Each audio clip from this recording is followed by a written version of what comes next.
재밌지 않더라고요. 이해가 되지 않습니다. 그런데 이 바둑을 좋아하진 않지만 바둑 기사 가운데 좋아하는 분은 계십니다. 그분이 누구냐면 조훈현 선생님이십니다. 제가 이분을 좋아하는 이유는 아주 간단합니다. 왜 좋아할까요? 같은 종친이기 때문에 좋아합니다. 조훈현 선생님은 아저씨뻘입니다.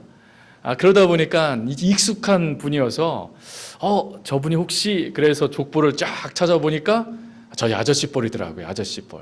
그러니까 저희 아버지 연배이십니다. 근데 이분이 참 훌륭하게 이분이 나타날 때 제가 이분을 좋아하게 된 이유는 그분이 바둑을 잘 둬서가 아니라 그분 밑에 있는 제자를 통하여서 보여진 모습 때문이었습니다. 조훈현 선생님의 제자는 그 유명한 이창호 구단입니다.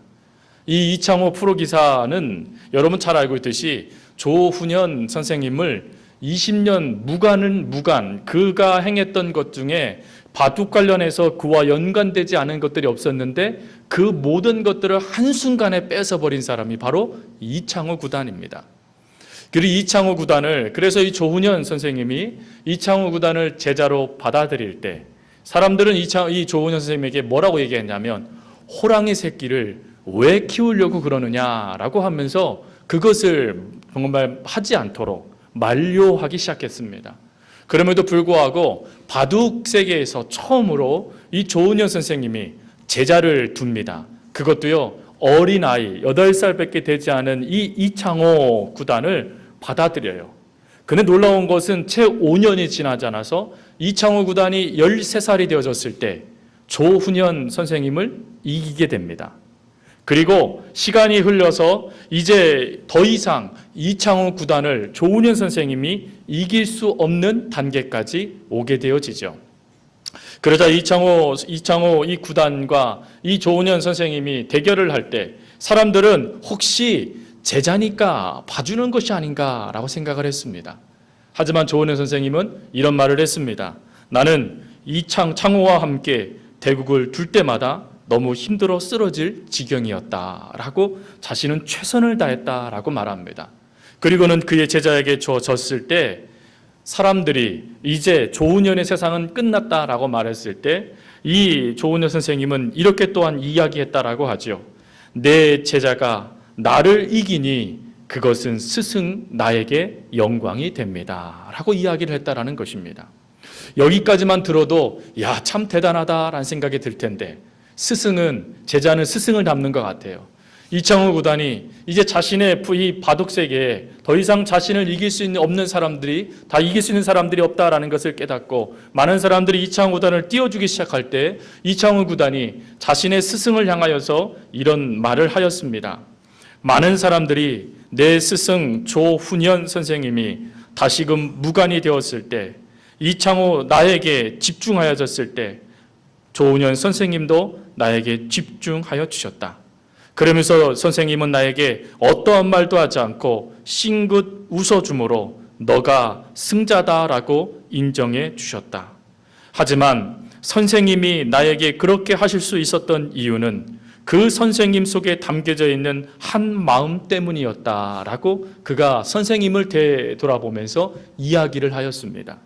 그러면서 이 선생님에 대해서 이창호 구단이 깨달았던 그 선생님의 사랑이 얼마나 컸던지 자신도 그와 같은 삶을 살겠다라고 다짐하는 그런 글을 기고하게 되었습니다. 여러분, 호랑이 새끼인 줄 알면서 누가 그 새끼를 키울 수 있겠습니까? 또 자신보다 실력이 있고 자신보다 능력이 있는 그 사람과 대국을 펴서 한 번 졌으면 자기가 체면이 있지 그 어린 사람과 또 그 대국을 이루고 싶은 사람이 누가 있겠습니까? 또 후회 없이 이제 나의 모든 것은 끝났다라고 하면서 마치 도통한 사람처럼 그 모든 세계를 뒤로하고 허허허 웃으면서 떠날 수 있는 사람이 누가 있겠습니까? 그런데 이 조훈현 선생님을 또 연구했던 한 기자가 조훈현 선생님이 왜 그렇게 할 수 있었는지에 대해서 이창호 구단이 말한 그 마음이 무엇인지에 대해서 글로 기고하였지요. 그게 무엇이었냐면 너그러움이었습니다. 그 너그러움을 이 기자는 이렇게 표현했습니다. 너그러움, 그게 조은현 선생님의 바둑판에 집을 세우고 있었다라고 말이죠. 이 기자가 바둑을 둘 줄 아는 기자인 것 같아요. 왜 그러냐면 바둑이라는 게, 제가 바둑은 전혀 못 두지만 하나 아는 게 있습니다. 집이 많아야 됩니다. 집이 많아야 이기는 게 바둑입니다. 바둑. 그런데 너그러움이 집을 세우고 있었다라고 이야기하고 있더라라는 것이죠. 여러분, 오늘 우리가 사랑의 속성 세 번째, 너그러움에 관한 하나님의 말씀을 듣는 시간입니다. 성경은 너그러움이라는 단어가 쓰여지는 곳도 있고, 대부분은 이 너그러움을 이야기할 때 한 단어를 가지고 설명해 나아갑니다. 그게 무엇이냐면 관용이라는 단어이죠. 이 관용이라는 이 단어는 헬라어로 에피이카이라는 단어입니다. 이 에피에이카라는 이 단어는 네 가지의 뜻이 있습니다. 첫 번째 뜻은 무엇이냐면 온전하다, 따뜻하다, 포근하다, 장애물이 없다라는 뜻인데, 이 온화함의 대표적인 인물을 마태복음에서는 누구로 언급하고 있냐면 예수님의 육신의 아버지 요셉을 이야기합니다. 요셉이 정혼한 약혼녀 마리아가 임신했다는 소문을 듣자 그 마리아를 가만히 끊어버립니다. 그리고는 그도 살고 자기도 살 수 있는 길을 선택하게 되죠. 성경은 그 모습을 무엇이라고 표현하면 요셉은 의인이었다라고 표현합니다. 여기서 이 의인이다라는 이 뜻이 온화하다, 온건하다라는 뜻입니다. 참 온화한 사람이었다라는 것이죠. 그리고 두 번째로 뜻은 알맞다, 적당하다라는 뜻입니다. 잠언 25장에 나와 있는 것처럼 경우에 합당한 말은 아로새긴 장반에 은쟁반에 금사가다라는 말씀이 나옵니다. 아로새긴 은쟁반, 경우에 합당한 말이라는 것처럼 적당할 때 적당한 말을 상대방에게 할 수 있는 것, 또 상대방의 마음에 가장 근사치를 이해하고 받아들일 수 있는 마음, 그게 바로 이 두 번째 관용의 단어의 뜻이죠. 그리고 세 번째 단어의 뜻이 너그러움, 바로 오늘 본문에 나와 있는 너그러움, 넓다라는 뜻입니다. 이 너그러움, 넓다라는 뜻에는 무슨 마음이 포함되어 있냐면 이 마음에는요, 용서라는 마음이 포함되어 있다는 것입니다. 그래서 의무와 책임의 한도를 벗어나서 내가 그 사람의 기대 이상으로 그 사람을 품어주고 사랑해 주는 것, 그게 바로 관용이라는 것이죠. 그리고 세 번째로는 아량과 포용력이라고 말합니다. 쉬운 말로 품어주는 것이라는 것이죠. 이 품어주는 것에 이런 말이 있더라고요. 이유도 과거도 이력도 이력도 따지지 않고 묻지 않고 사랑으로 감싸 안는 것, 이게 포용력이라는 것입니다. 오늘 이 관용, 헬라어로 에피에이카이라는 이 단어를 가지고, 그렇다면 하나님께서 사랑의 속성 세 번째 너그러움이라는 이 말씀을 주실 때 과연 우리 가운데 어떠한 것을 우리가 품고 올 한 해를 살아가기를 원하실까? 세 가지로 살펴보고 함께 기도하기를 원합니다. 첫 번째로는 이해하며 사는 마음입니다. 쉬운 말로요, 그럴 수도 있지 하는 것이죠. 창세기 26장에 가보면 이삭의 이야기가 나옵니다. 여러분, 이삭은 하나님께서 복을 주셨죠. 그래서 그 아버지와 다른 행보를 걸어갑니다.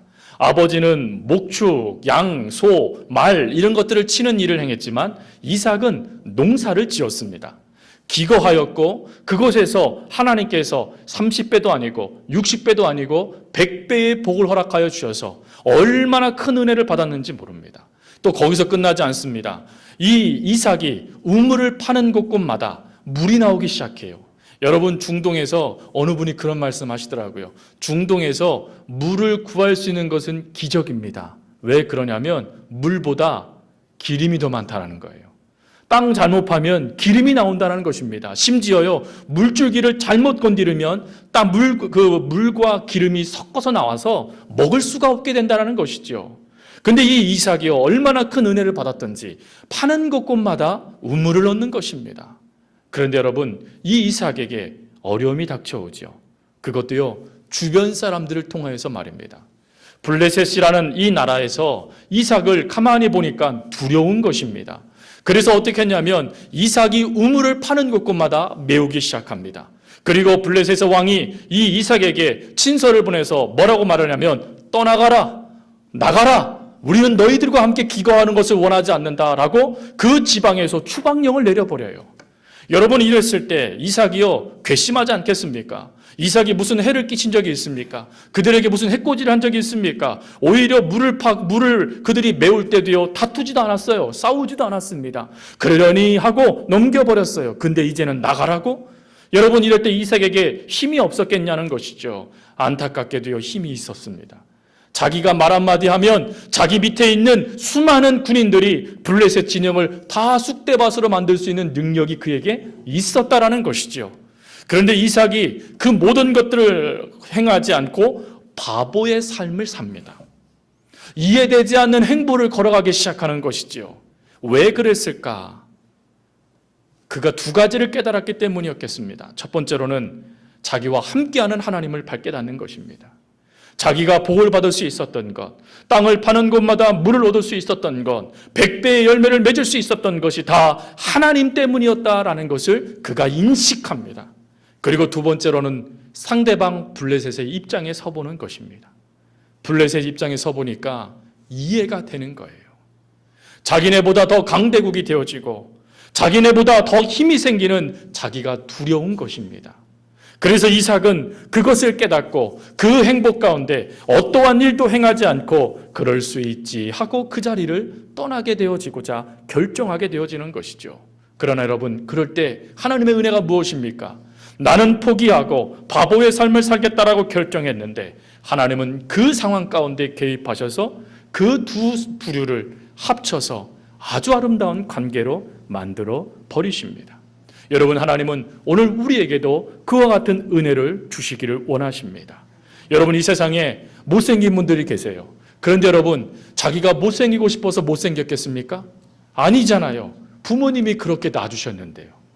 그 사람이 못생기고 싶어서 성형할 돈이 없어서 성형을 못하고 못생긴 것뿐인데 아니 어떻게 저렇게 생겼대? 라고 말한다면 여러분, 그 부모님까지 우리가 욕하는 것 아니겠습니까?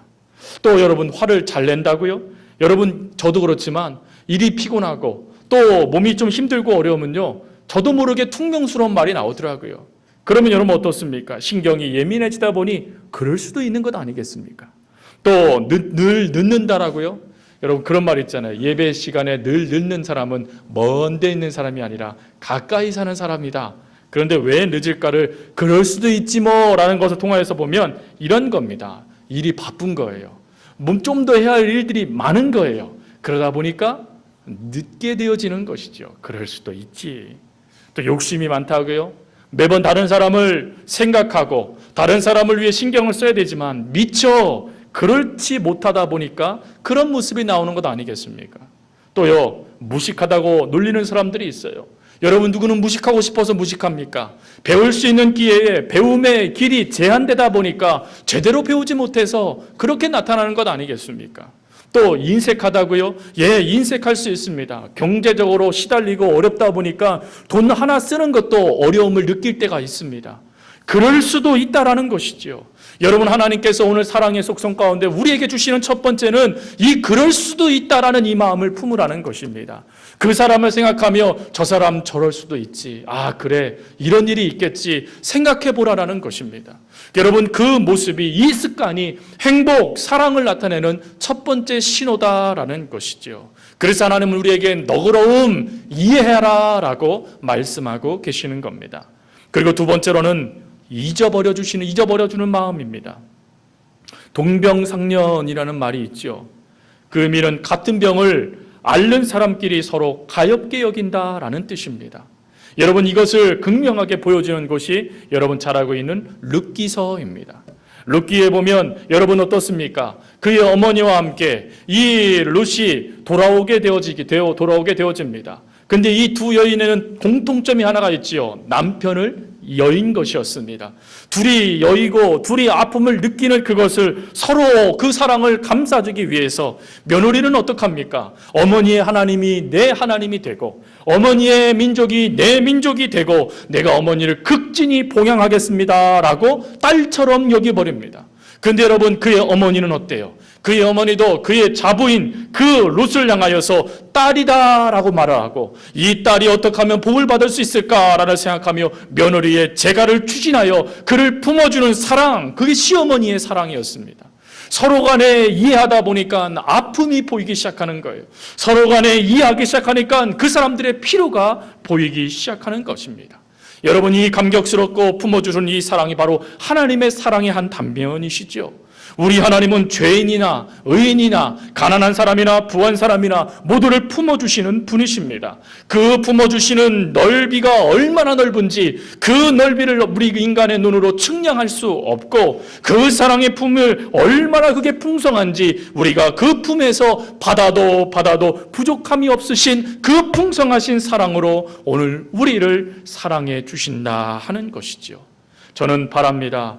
에베소 4장 32절 말씀처럼 서로 용서하기를 하나님이 그리스도 안에서 너희를 용서함같이 행하라 라는 말씀처럼, 그리고 요한복음 13장 1절 말씀처럼 사랑하되 끝까지 사랑하시니라 라는 그 예수님의 사랑을 우리가 몸받아서 우리가 앞에서도 그 형제를 품고 뒤에서도 그 자매를 품고 몸으로 가슴으로 우리의 체온으로 내 형제 내 자매를 녹여줄 수 있는 은혜가 우리 가운데 있기를 바랍니다. 여러분, 이러면 용서하지 못할 지체가 없고 이러면 용서하지 못할 사랑이 없다라는 것이지요. 여러분, 우리가 끝까지 이 은혜를 이룰 수 있는 역사가 우리 가운데 있기를 바랍니다. 우리 주님도요, 우리의 모든 과거에 우리의 모든 죄들을 잊어버려 주십니다. 성경은 그렇게 말씀하시죠. 도말하여 주겠다. 성경 우리를 기억지 않아 주시겠다라고 말씀해 주십니다. 정말 그렇게 하여 주시는 분이시지요. 사단은 늘 그것을 기억해내서 너 이거 잘못했어, 너 이게 문제야 라고 말하지만 우리 주님은 뭐라고 말씀하십니까?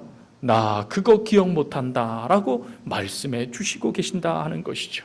우리가 이 말씀을 믿고 우리들도 힘들고 어렵겠지만 잊어버리는 은혜가 우리 가운데 있기를 바랍니다. 2016년도 우리가 살아갈 날들이 얼마나 많습니까? 아니, 하나님께서 우리 가운데 허락하시는 연수의 복을 누릴 날들이 얼마나 많습니까? 그날에 여러분들의 과거가 저와 여러분들의 삶에 대한 모습들이 그것이 올무가 되어져서 잡고 있다라면 그것만큼 힘들고 어려운 것이 어디 있겠습니까? 잊어버려 주는 것, 하나님의 사랑으로 관용, 하나님의 사랑으로 그 모든 것들을 잊어버리고 괜찮아요, 나 다 잊었어요 라고 말할 수 있는 것, 그것이 바로 사랑의 속성이다 하는 것이죠. 그리고 마지막으로는 사랑은 무엇이냐, 속성은 무엇이냐, 너그러움은 무엇이냐, 보여주는 것이다 라는 것입니다. 에베소서 5장 1절 2절에 이런 말씀이 있습니다.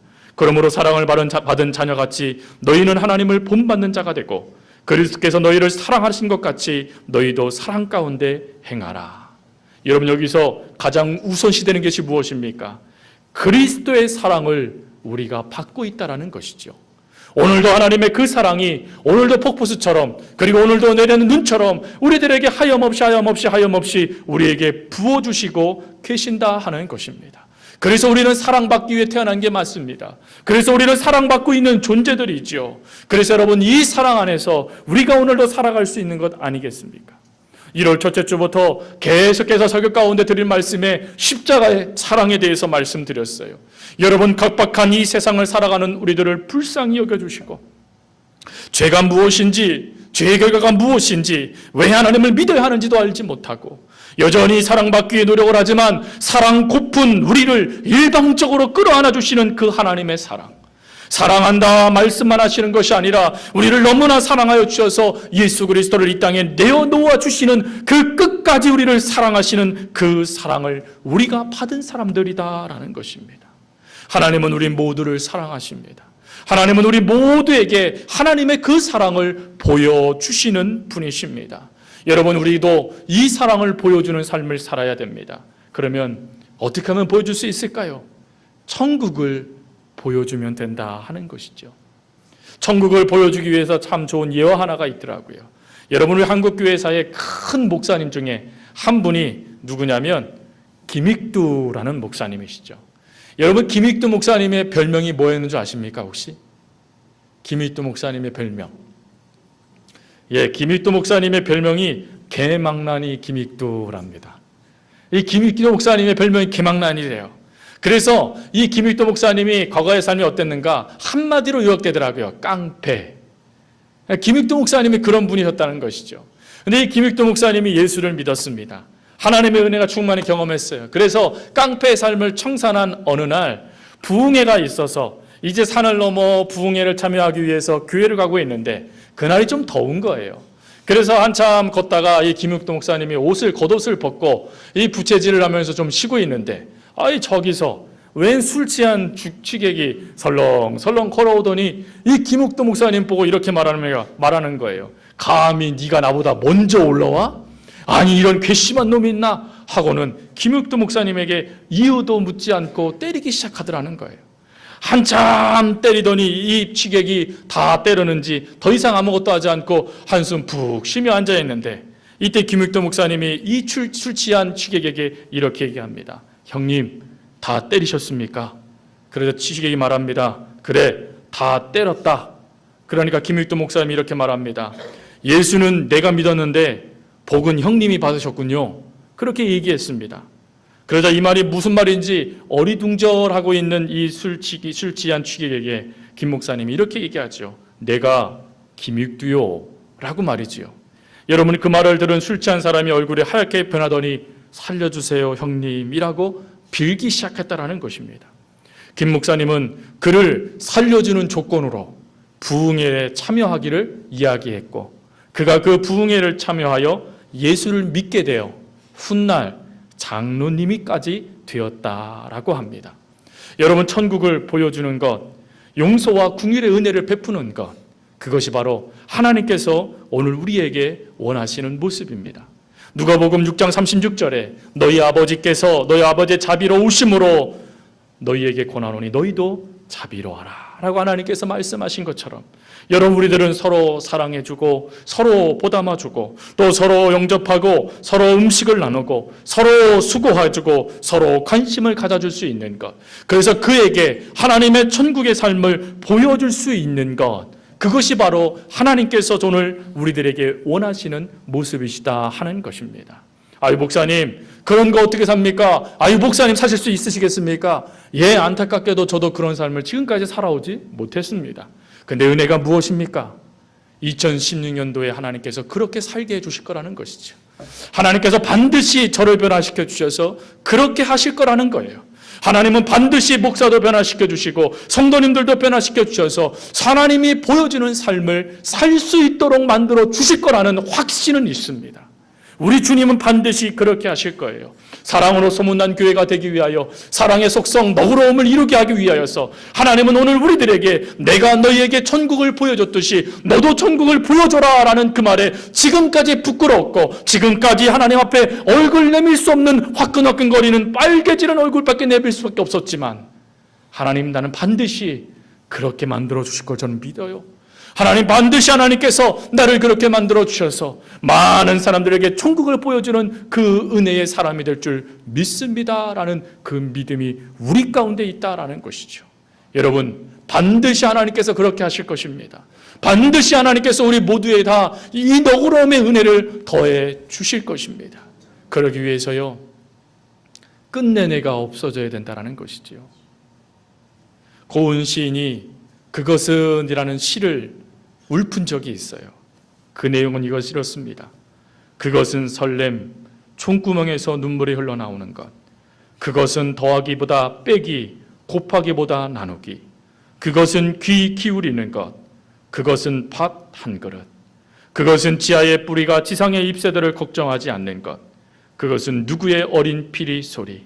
그것은 각가지 다른 삶이 다른 삶에 굴복하지 않는 것. 그러면서 쭉 하면서 마지막에 이렇게 말합니다. 그것은 인간이 인간에 대하여 인간인 것, 인간이 자연에 대하여 자연인 것. 그것은 끝내 나 자신이 없어지는 것. 그것은 평화라고 말이죠. 내가 없어지면 된다는 것이지요. 이것을 깨달았던 하영주 목사님은 이런 말씀을 하셨어요.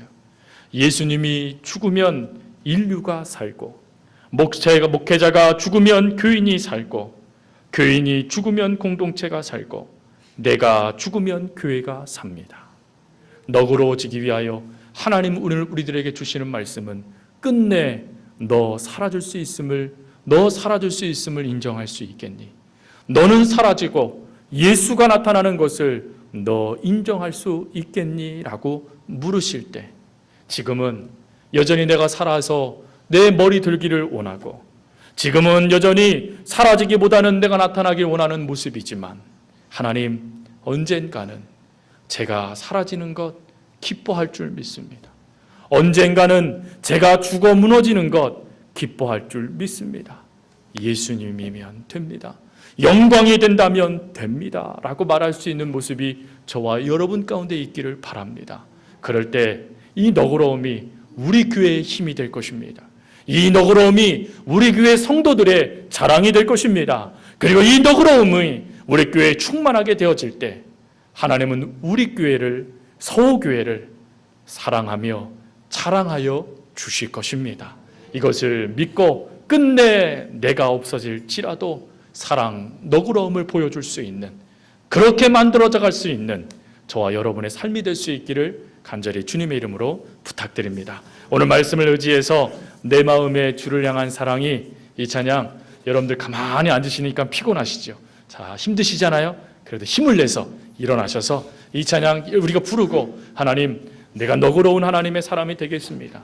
지금은 부족하지만 그렇게 되겠습니다 라고 결정하며 결단하는 기도를 하나님께 드리겠습니다.